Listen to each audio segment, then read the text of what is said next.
and then I'm going to keep quiet. Okay, thanks. So good evening, everyone. It's my pleasure to welcome you to the 5th CIB Presidential Seminar.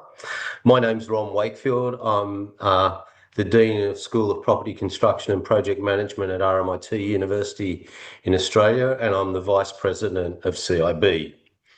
It's great that you could join us tonight, and we have a fantastic talk for you from Dr. Fiona Borthwick. She's the Subject Head of Civil Engineering and Built Environment at Liverpool John Moores University. She's had over 30 years of academic experience, with 17 years of experience providing academic leadership for the development of subjects in the school. She's the chair of the Chartered Institute of Building Accreditation Panel, and she began that role in January 2026. And that accreditation panel accredits programs globally that meet the education framework and the CIOB guidelines. Fiona was involved in the working group that developed the MSc education framework in 2019 and 2025, and she's also on the leadership executive for the Council of Heads of Built Environment. I presume that's in the UK. So I'm going to hand over to Fiona. I won't read the abstract of her talk because I think she's going to explain that to you. Welcome, Fiona. Hello, welcome to everyone. And it's good morning in the UK and Liverpool, but might be good evening elsewhere. So, yeah, the talk.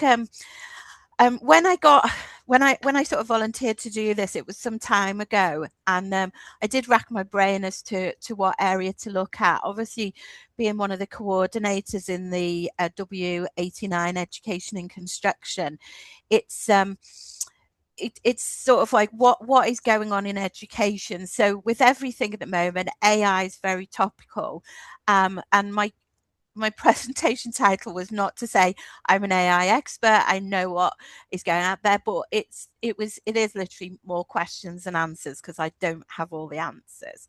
So let me just go through.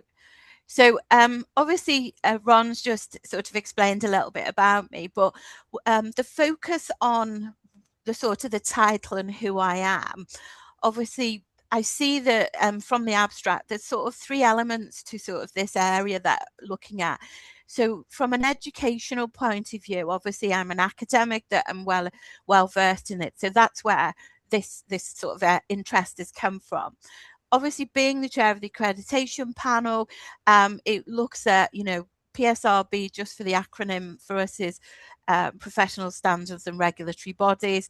But also prior to moving towards the accreditation panel, when I first started at Liverpool, I was very much involved in the local and the regional CIOB committees as branch chair. And as I was branch chair, I was on as it was known there, the National Council, which is now known as Members Forum, and I was on that for 7 years, which is not just academics, it's more an industry focused. And I see that those sort of three elements there of accreditation, industry, and the academic side all need to come together in this topic area. And just a little bit about me personal as well, and you probably see this come out in the presentation. I'm not a techie person. I'm not scared of technology, but I am, the ins and outs of it all is not really what I'm interested in. I see these things as tools, and that's very much what I think we need to look at them as. This is personal here, probably very naive as a person. I like to see the good and the truth in everyone and everything. And I think that this will come out towards the end of the presentation about maybe how naive I am and how I've had my eyes opened a little bit when I've been looking at this area, particularly taking a focus on emotional intelligence. So without going through the whole abstract, one of the things that the sort of presentations look at is this sort of question of how do we integrate AI into the curricula? And I started first off thinking, well, what about the academics? How do we get them AI literate? But also then looking at how graduates have the right skills that align with evolving industry demands.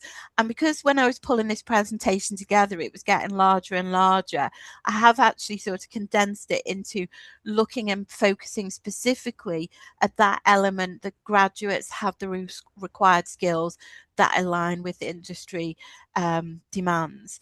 There are challenges, and this is where the questions are out there. Again, taking very much a UK perspective, because that's obviously what I know. When AI sort of came out first, there was this fear factor about it. And part of that, certainly in the university sector, was, oh my gosh, what we're going to do? All these students will just be cheating and copying. And, there was that fear factor. Also, how do we use it? Then as universities, there was that issue of, well, how do we supply this for students? It's all free at the moment, but what if cost comes into it? Do we deal with, if students are using it? What do we invest in as well? Currently in the university sector in the UK, there are a lot of financial issues for institutes.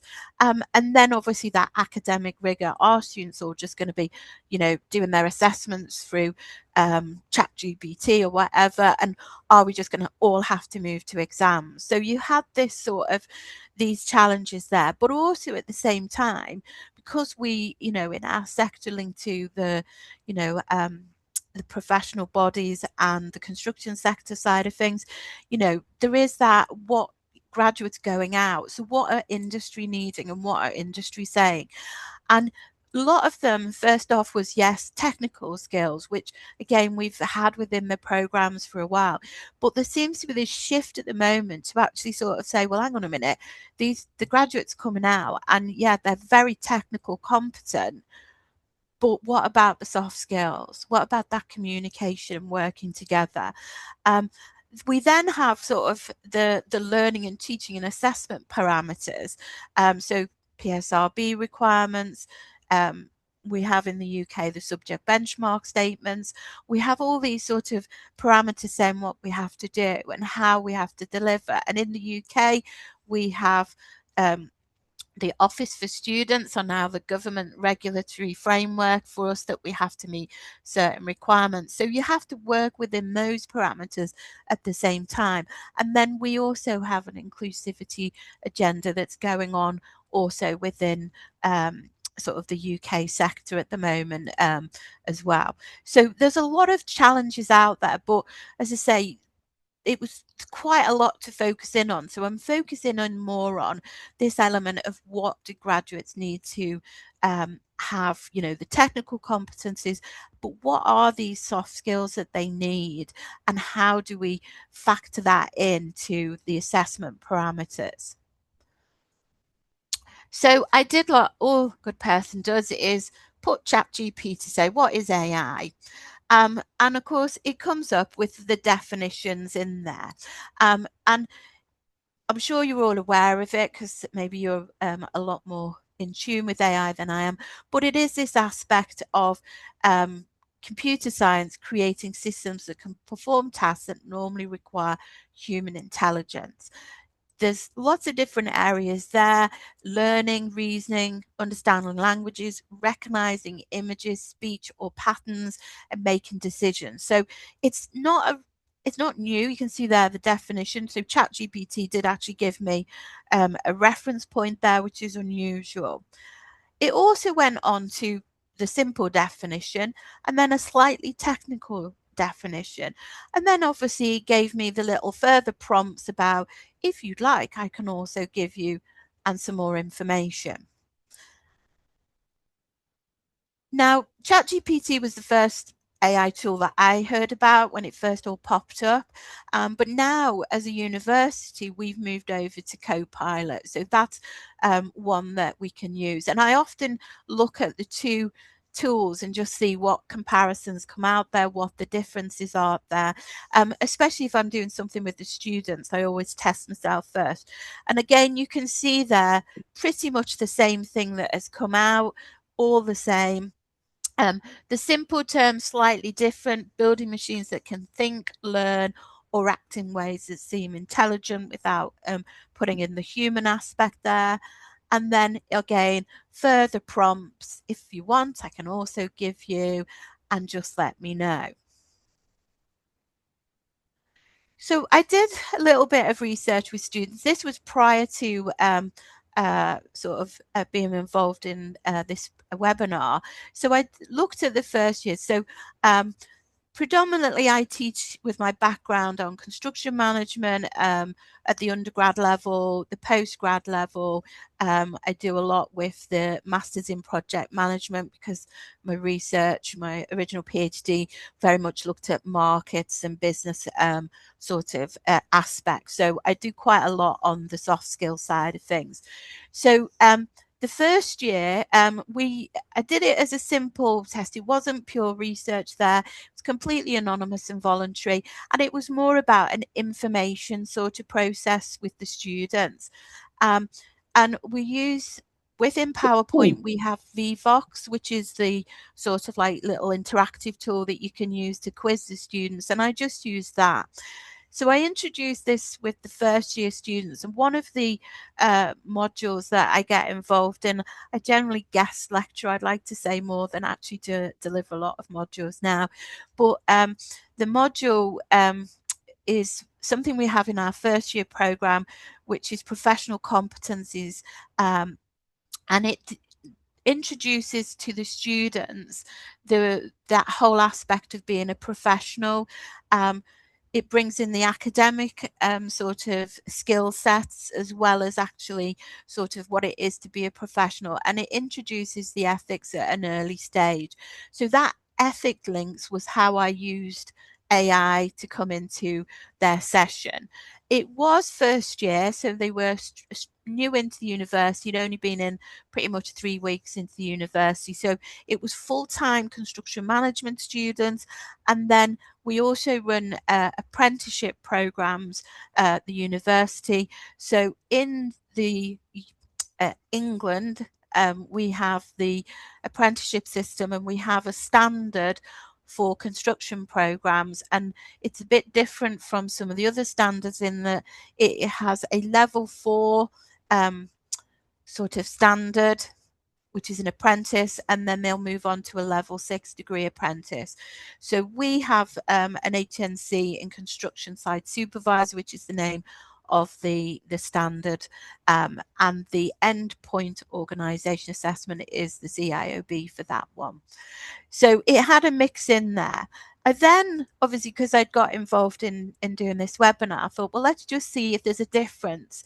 And I asked the same questions to the first year full-time MSc project management students, and in that group there is some second year part-time project management. And again, this was linked into the module I get involved in, which is called Strategic Leadership for Execution. But the leadership aspect is where we look a little bit of how from an organization point of view, how do you take your company forward? And obviously AI is part of that, but also we focus more on the leadership skill sets and what you need in there. So again, that emotional intelligence factor came in. The MSc in project management is not a cognate qualification, which means that anyone can come in with any first degree. So we have psychology, engineering, history, architecture. So there is a real broad base of students come in, and it is not specifically related to the construction sector. So that's just to give you a little background there.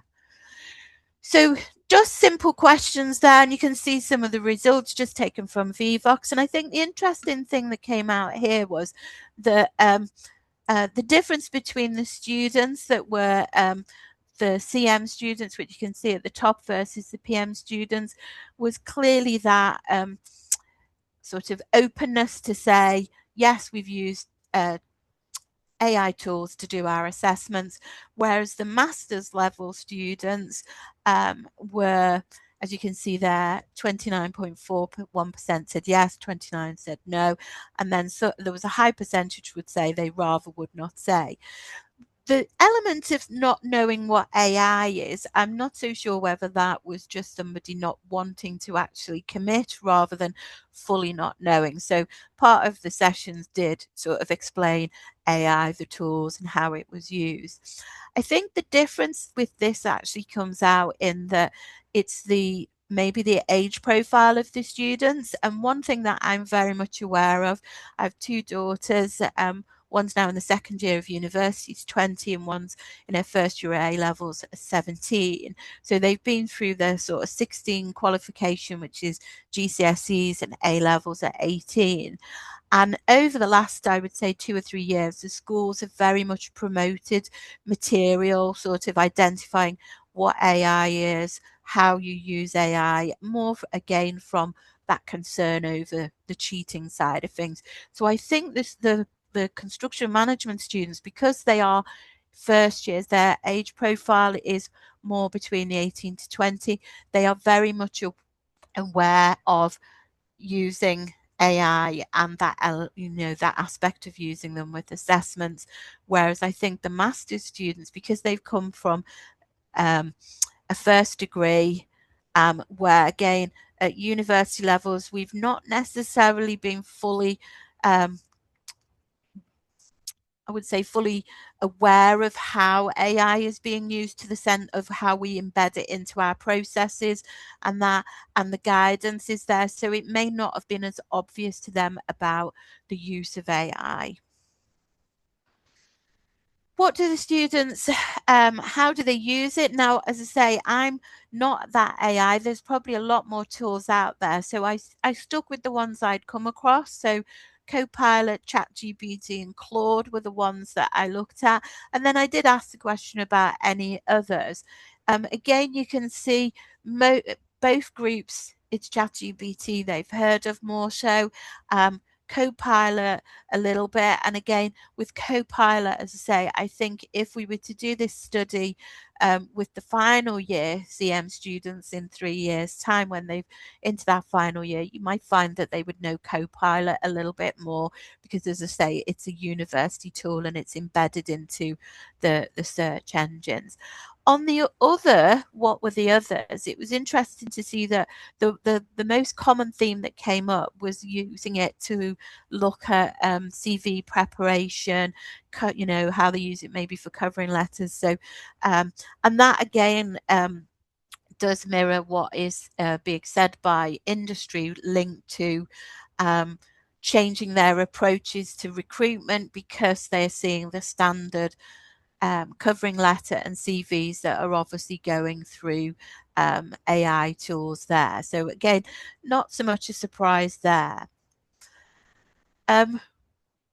When using AI, I asked them about some of the terminology. And again, I think the major difference here, where authenticity was asked, was again the CM students who are fresh out of school.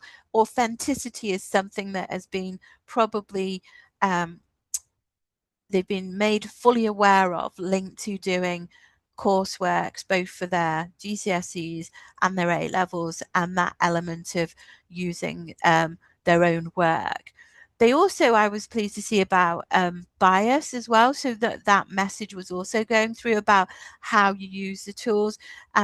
Not so much on hallucination, which again, that was something that was discussed, and it was discussed about that element of how you use AI and how important it is that you put the right prompts in so that you do get the right responses, but also maybe just making them aware that if they keep doing searches, to refresh the searches as well, because that can also add to that hallucination. With the project management students, again, being slightly more mature, maybe having come through the university system and then into maybe possibly work, the less obviously knowledge of authenticity and bias there, but are still pretty high. Doing a little bit of word search again. The difference there, you can see it's very much about assessments. research, helping with coursework, using it as a search engine. And that was very much for those first year students, which again just reinforced the fact that they know how to use it from a school perspective, and schools are and colleges are making them aware of it. Slightly different from the project managers. Diet plans, I did actually have to ask whether that was something that had got in by mistake, but yeah, one of the students said that that was one of the things they'd used AI for. But also, if you look at it, it's research purposes, search engines, general information, and then because of their maturity, a lot more were using it through work purposes as well. So it gave you this picture of how well the students use it, but also the differences. And I would think that give it another couple of years and you might find that the difference between the undergrads versus the postgrad, their responses would become more aligned, because, as I say, schools and colleges are very much promoting and making students aware of AI, how to use it, trying to get them to use it more responsibly. That I think that with the as more universities are focused on that, as I say, over this last few years, that will definitely change. I also wonder, again, bringing in this emotional intelligence aspect, the high proportion of international students that within the postgraduate area meant they were a bit more reserved in actually being as open. And I think the maturity level as well, being older, made them be more reserved in actually how they responded to the questions, compared to the undergrad, which were predominantly younger and were more confident in actually being open about how they actually do use AI. So it's being used, that's the key thing, and it's how they use it, which is the important bit that we need to factor in. So looking at it from less of an academic point of view and looking at it, well, how are we using AI specifically in the workplace? And as I say, a lot of the my focus, certainly with the master's students, is very much on how it is in the workplace. And yes, there's an awful lot published out there about the benefits of AI, the efficiencies, how it can reduce costs, reduce staffing. That's all out there. But just recently, I would say over the last couple of years, a lot of focus is very much come about the human aspect of AI in the workplace. I think we've moved away from thinking of the panic stations, that fear factor that everyone's going to lose their jobs, to actually recognizing that AI can give you that benefit if you understand how to use it, but also you appreciate how you use it from and how you complement it with yourself, with your human skill sets. So some issues there being raised about how AI agents erode employees' critical skills and decision making, problem solving, and communication. This reliance on AI is stopping people from either using these skill sets but also developing them. And then a lot of these things linked to chatbots. And again, that efficiency aspect means that chatbots, especially in customer services, are very good at giving you that sort of simple response, quick, easy, which again, a lot of consumers like, and they often prefer a quick chatbot rather than an individual. But where they fall down is where you get into more complex issues. So what you actually have again is that humans are having to deal more with the complicated and emotional problems that come with the issues that can't simply be dealt with a chatbot. So again, that means that we need to ensure that those skill sets are there with people going into the workforce, so they know how to use technology, but they also recognize the bits that technology can't do, and that will give them the added value, especially if we're talking about graduates going out. So looking more into this, obviously, lots of researchers identify that the human aspect, but also it looked at this element that AI can't replicate this human social brain. And again, so this was something that I was thinking, well, what's this social brain? And again, there's a lot of research out there, but simply it's the part of your brain that deals with this social cognition. But it's the bit that enables us to recognize others and evaluate our own mental state and feelings, but also recognize that in others. And that's what the emotional intelligence aspect is. So again, research is identifying that employers and employees need to understand emotional intelligence, but also tap into the emotional intelligence skill sets. And that's something that universities need to do the same for their graduates. And that again is something that is coming out from industry as well. Through in our program areas, because they are accredited, we have industrial advisory panels where we discuss things. And one of the things that they're saying is that a lot of graduates coming out are technically savvy, but it's the other sort of graduate skills, social skill side of things that they need to get more of. So a simple definition there of emotional intelligence. Again, if you think about it, it's been around for a while. Emotional intelligence really started to come out in the 90s. So it is that aspect of ability to monitor your own feelings, but also others. And that's the bit that really looks at it. The other interesting thing about emotional intelligence is that it can be learned. So when you look into the various skill sets that you need for, say, leadership or into management, or the normal typical theory, you often have those qualities that people have, and hopefully people have most of the qualities that you need, like communication, listening, conflict resolution, all these things. But if you've got those qualities in you, you can actually learn and develop them. And obviously, the more you are aware of what qualities you have, you can then sort of develop yourself by recognizing your weaknesses and develop them. But also you have to again think, well, if you as an individual are doing that, then companies need to do the same, especially if they're looking at their HR strategy and where they're going as an organization. So there's a twofold element to how you can bring on and develop that EI learning. Goleman's done a lot of research, and putting it simply into emotional intelligence, they refer to your personal competence, and that's about how you manage yourself. That's your self-awareness and your self-management. And again, that aspect of personal competence, again, in the educational world, isn't that new. We've had personal development plans, reflection exercises. These are all in the actual sort of element of sort of self-awareness, self-management. The bit that is sort of the difference is actually the social competence side of things. That's the emotional intelligence bit that is really, the bit that is missing. And that's making sure that people know how to manage relationships. And that's that social awareness. So again, empathy is a big part of that. And certainly when you look at the leadership side of things, and then it's how you manage relationships.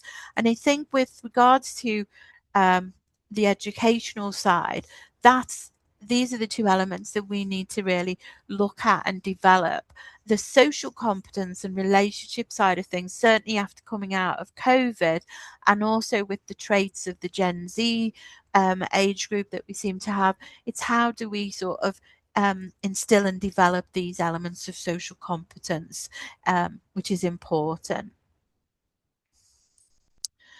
Again, I looked at Copilot to see what it said. And it says people with strong emotional intelligence tend to communicate more effectively, build stronger relationships, handle stress and conflict better, lead teams with greater impact, and make a better decisions in social situations. The bit that slightly alarmed me, this is where my naivety came in. I also got this because it was Copilot through the university in leadership roles like yours as a subject head. I was like, how does it know I'm a subject head? How does it know this? And soon, all of these sort of things start going around in my head about, computers taking over the world. But obviously, that is one of the aspects that is the computer side of things actually sort of starting to try to recognize your situations. So as I say, I'll come back to my naivety at the end, but that bit sort of made me sit up and think, oh, wow, there. So looking at this whole aspect of dealing with emotions, there's a lot of research that looks at the sort of psychological impact of working with what they call conversational AI. So the fact that, again, since COVID, we do have people that work in their away from the office in maybe their own home environment. They may do hybrid working. And again, this issue of trying to bring people back into the workplace, this whole aspect of those connections and relationships is very much the important side of things there.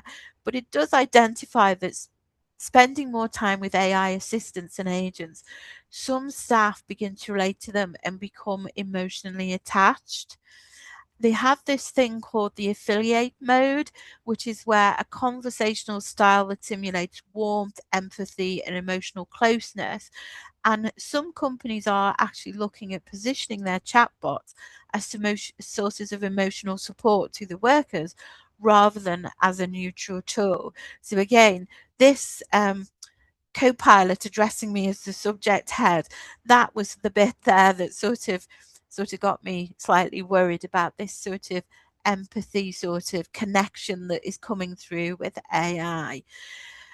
When researching into this, and again, this sort of naivety came through, this whole element of, how people may be struggling with building up relationships with other people and how they're using AI as that emotional aspect was slightly worrying, and how obviously this how chatbots are being used, how they are, there's even AI dating apps, which again was quite a surprise to me as to how they are used.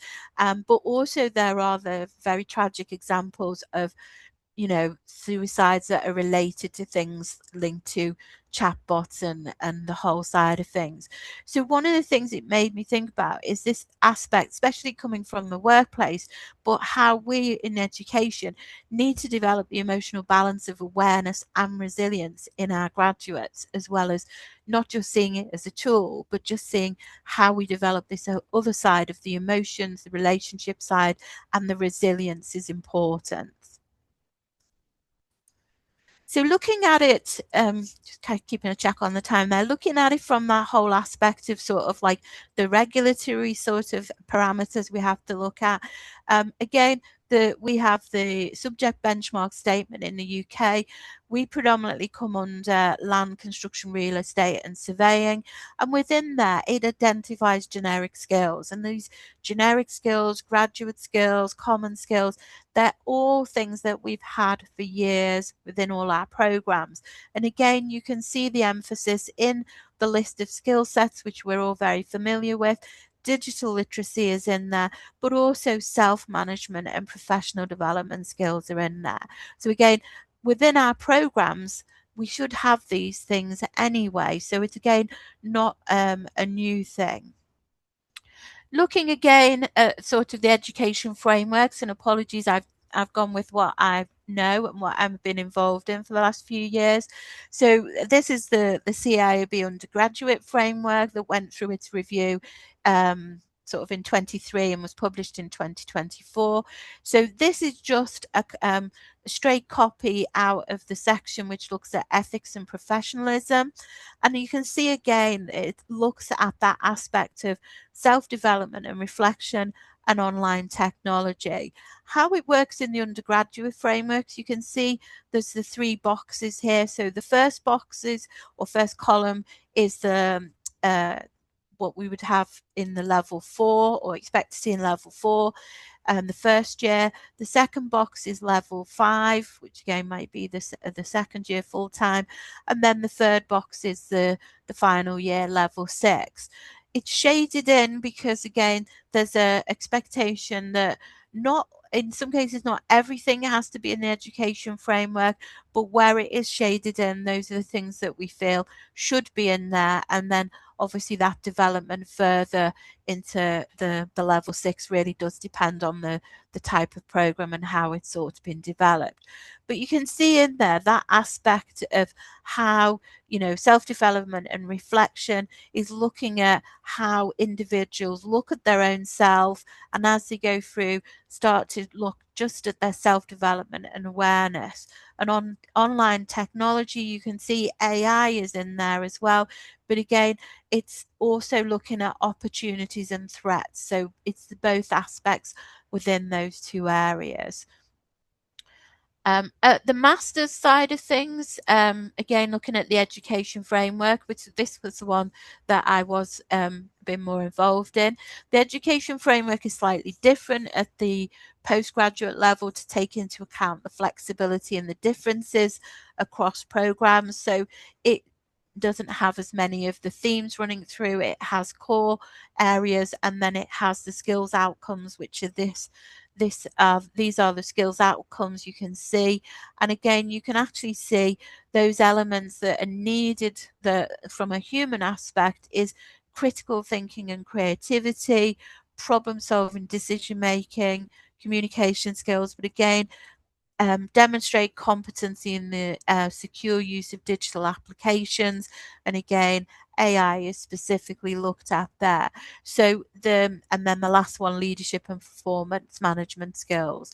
So again, those skill sets are already in the programs. They're not new, but they've been built on and enhanced on. So these, if you are accredited, the RICS have similar ones, Institute of Civil Engineering, or the various international organisations, they all have a similar sort of role to play, and obviously pick up on these skill sets that we need in our programs. And I think even more so, we need to enhance them more.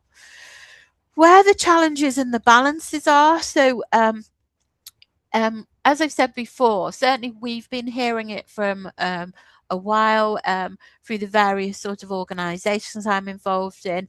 You know, industry do want technically competent graduates, and they feel they're getting them, but they're also now sort of saying, and again, I think this is more since the COVID period, and as I say, the younger generation coming in who are more tech savvy, who would rather send an email or a message rather than speak to people. It's also that ability to collaborate and communicate is what they're wanting to see.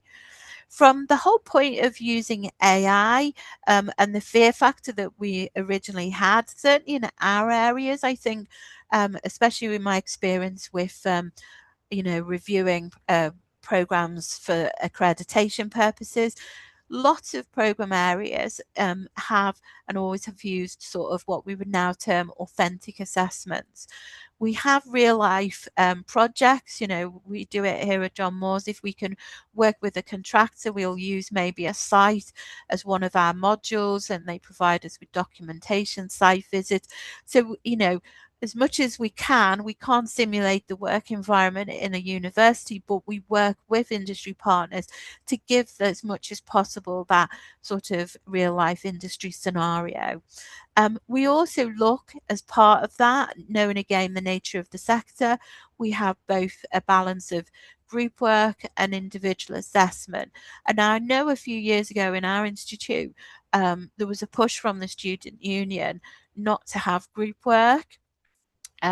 Because the students don't necessarily like group work. But again, we had to put in what they call a variance to this rule to say, well, actually, this is needed because the industry works in teams. We have to develop students with the skill sets.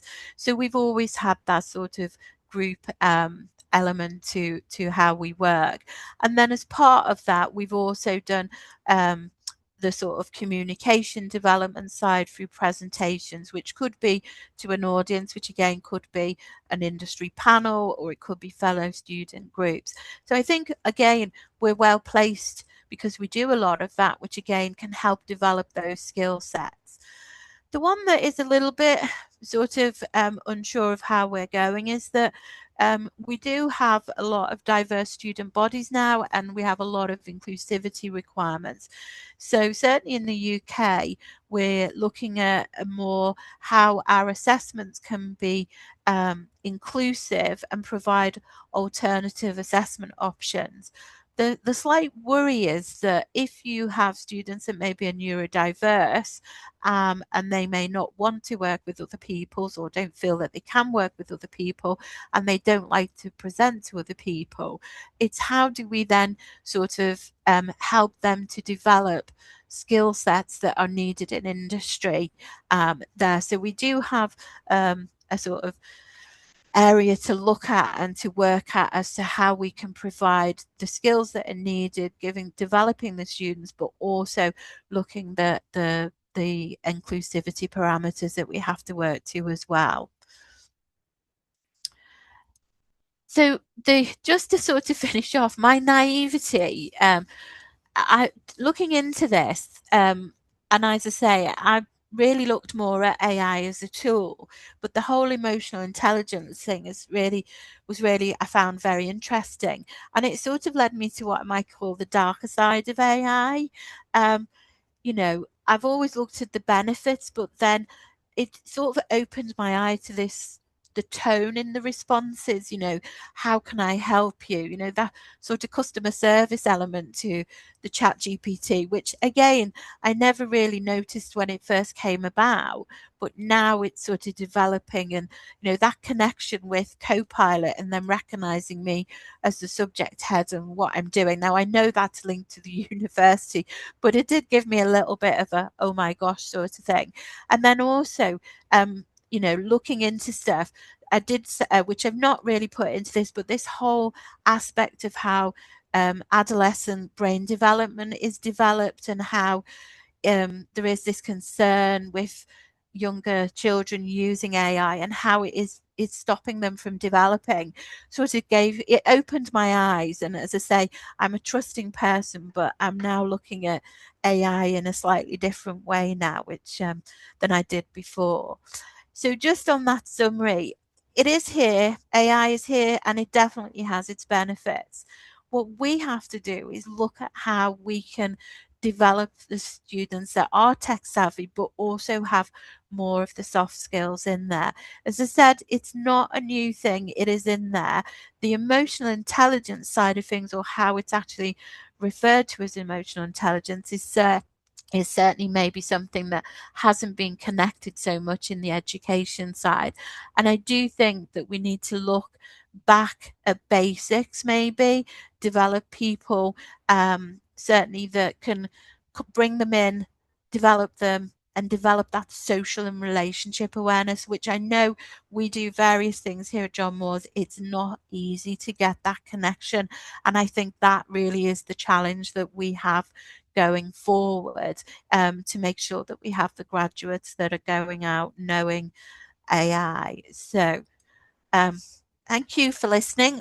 If anyone has any questions, not saying I know the answers, and I did think, oh, Copilot might be there, but I'm not a quick, fast typer, so I would do my best to answer them. So I shall.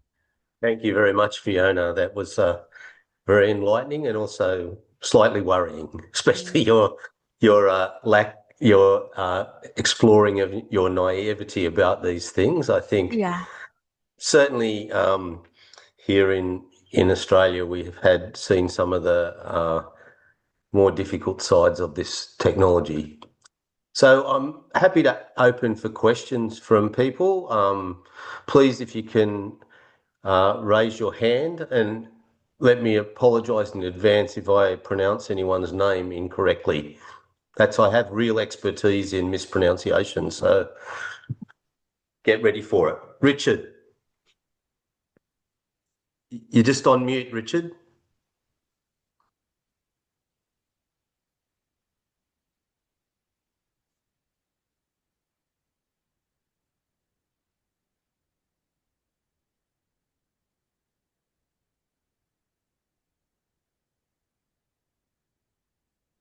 It's normally on the bottom toolbar at the bottom. On my screen, it's, as you look at the screen, it's the the left-hand That's side at right. the bottom. Got I've it. got it. Got it. There Sorry. you've got it. Perfect. Okay. Fiona, thank you very much for your presentation. I think you raised a really important issue about emotional intelligence generally and in education and certainly in industry. I'd just like to add a few points, if I may, since we're talking about AI or generative AI in general, just to perhaps give a little bit more context. I think we need to be a little bit circumspect when we use the tech industry's definitions of what AI is. It may be oversold and hype, which of course they need to sell their product to. Um, Whether it actually does all of the things they aspire to do and how well they do them is a concern for everyone, but certainly for us in industry and academe. Um, my perspective is as a academic research journal editor, and I've noticed, and other people have done research on this, is that people who are using generative AI are kind of exporting some of their research skills and their critical thinking to AI. And so that means that there's a generation growing up who have become dependent on it and don't feel that they can work without it. I think that's going to be an issue for us. I also think one of the things worth discussing is generative AI is a black box algorithm. So you can ask it a question, but you're not really sure what it's trawling and how it's assessing that. Sometimes that's fine, sometimes that isn't. About a year ago, we published a paper on generative AI in doctoral research, gathering both the perspectives of PhD candidates and their supervisors.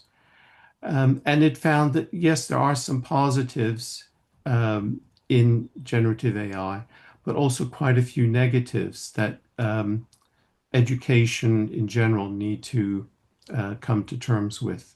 And so I think we need to be a little bit more critical about how and when we use it and how we monitor it, which Fiona, you did touch on in terms of assessments, but I think there's a more general point as well behind that of how we use it or become dependent on it.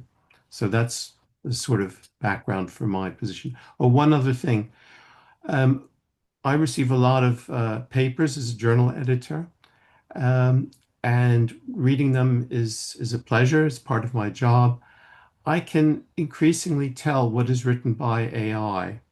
Um, it it lacks quite a bit, both in terms of the presentation of information and a narrative. Um, and often those papers are the ones that get rejected. I've had one case where a promising paper went into a revision, and it came back way worse. And I said to the authors, what's going on? This is actually worse than the original one. They said, oh, we used AI to help with the translation. Um, and they said, okay, and they heard my concerns, and they said, okay, we'll get a human translator to translate it from their language into the language we publish in, and it was fine. So I think we are sometimes putting too much credence into what AI can do. Thank you. Thank you, Richard. Very interesting comments. I don't know if you want to respond to that, Fiona, or whether we just go for another question. No, I think Richard's right. I think, as I say, that fear factor we have, obviously, and in education in general, I think certainly lower down, it's informing, students how to use it. We've had the conversation, certainly linked to undergrad and postgrad dissertations, and bringing back the Viva Voce to sort of like almost not necessarily the ability to maybe do 300 students via them all. That is maybe not possible, but even just writing it into the guidance that it's a possibility, almost to sort of try not to, so students don't think about doing it. We also have that element of how we've sort of adopted how they can use it as a sort of literature search tool, but then how they still have to do the critical evaluation. But I think that's where we're all learning about how we use it. I think from that industry perspective, it's that tool element of it. So a lot of companies have developed their own sort of tool, their own platform, because of the commercial sensitivity of it, but using it from that efficiency point of view. So as I say, I'm not really a techie person on how it all works, and it's definitely going to develop, but I definitely take where you're saying that aspect of how we become reliant on it is something that we have to sort of think about in the education sector. Thank you. Other questions?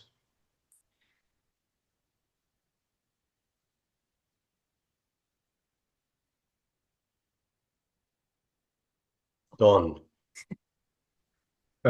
Thanks, Ron. A great discussion, actually. Thank you. And Richard's comments, very much part of that. I have a different question. It's probably not of terribly immediate interest to other viewers. My question, Fiona, is in your capacity as co-coordinator of W89, so the CIB Working Commission on Education in the Built Environment, and your co-coordinator is Richard Burt at Auburn University in the USA. Do you think W89 will develop this as an area of focus? I mean, we have CIB, a task group on AI, but it's AI in construction. It's very much about the industry applications of AI rather than a focus on teaching and learning and education. Mm-hmm. Yeah, I mean, one of the things I didn't want to put it on the end because I was conscious of time on here, but certainly as a working group, we are sort of almost developing a bit from scratch again. So I actually had a call with Richard yesterday to sort of say, we're going to set up some, we've got the list of people involved in the group to set out and to ask those questions to people, because education is quite I think a difficult one to have as a group, because I noticed there's a new task group, AI in construction. There's and basically the education is sort of almost like the framework around all the subject areas that we deliver. So the AI aspect, I think, is definitely certainly the one of those areas that we said we need to look at.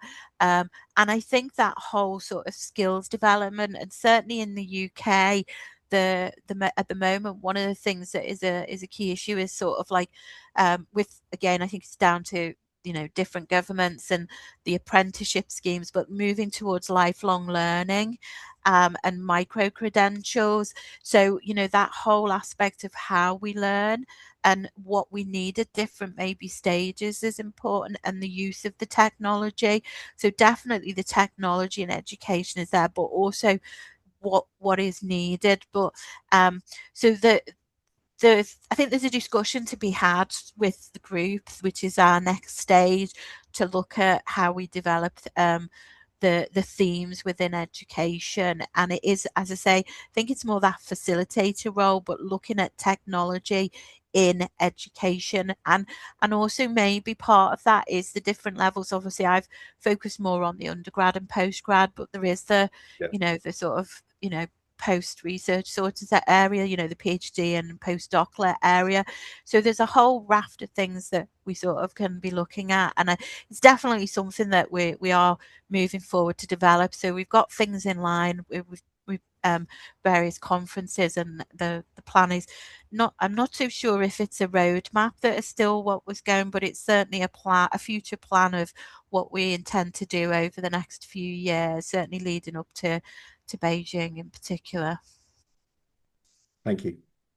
Thanks, Fiona. I think the Working Commission will have a lot of interest from people. I know if I go through my 90 staff here at RMIT, it's AI and its influence on our learning and teaching and our preparation for industry is a very hot topic, challenging to all teaching staff. But we're also doing lots of work with industry people, some of the industry leaders in Australia, around how they're using AI in their consulting and development businesses. And that's also interesting because they're very conscious of protecting the data and the search engine that they have. And that's another sort of thing around data security and data integrity that is becoming increasingly important. So, I think this has been a very interesting discussion this evening, and I thank you for taking the time to do it, Fiona. We're very grateful, and I know I speak on behalf of the president, who I'm representing tonight. He was here before, but I can't see him now. So, so thank you very much, and everyone, please join me in thanking Fiona for a enlightening and a challenging presentation. Thanks, Fiona. Thank you, everyone. Yeah, it was an interesting topic to focus on. So it's really sort of got me thinking, and it'll be interesting when we do get the education group going to get all the different perspectives from around the world as well. I think that's one of the benefits of CIB. Yeah, it's fantastic. Thank you. Thanks, everyone. Well, thanks everyone. We'll sign off now, and thank you for staying the time, Fiona. That's fantastic. Yeah. You sound surprised, Ron. Yeah, I'm a seasoned lecturer, so I'm good on my time management. I'm not surprised with Fiona. I'm just grateful. That's all. Yeah. Thanks, All everyone. right. Thank you, everyone. Bye. Good stuff. Good Thank morning you. or good evening, depending on where you are. Yes. Bye.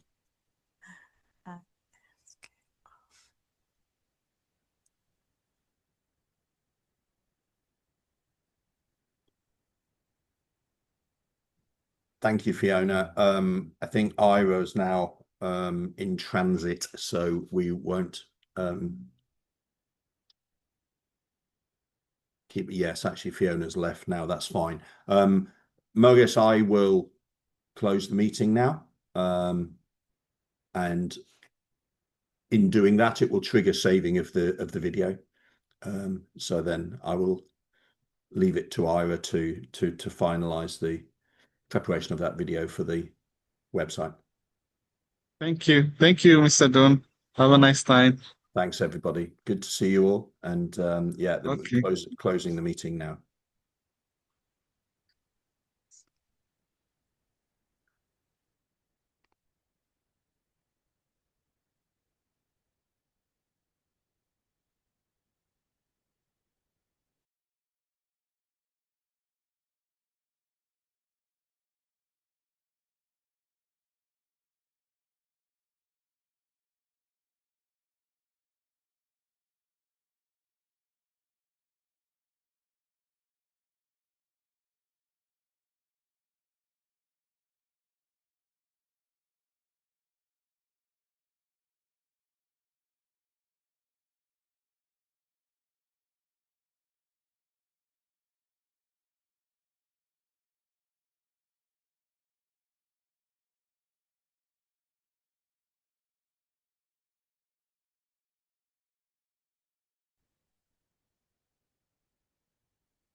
Ira, if you can hear me, it doesn't allow me to close the recording because it doesn't acknowledge that the meeting is being recorded. So I think you may need to deal with that.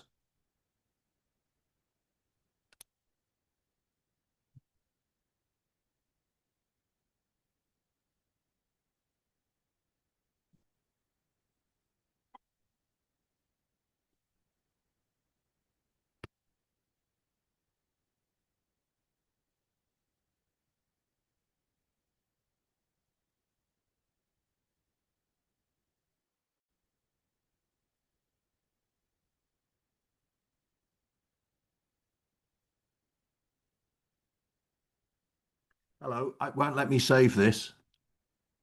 Hold on, it's okay. It doesn't acknowledge that it's being recorded at my end.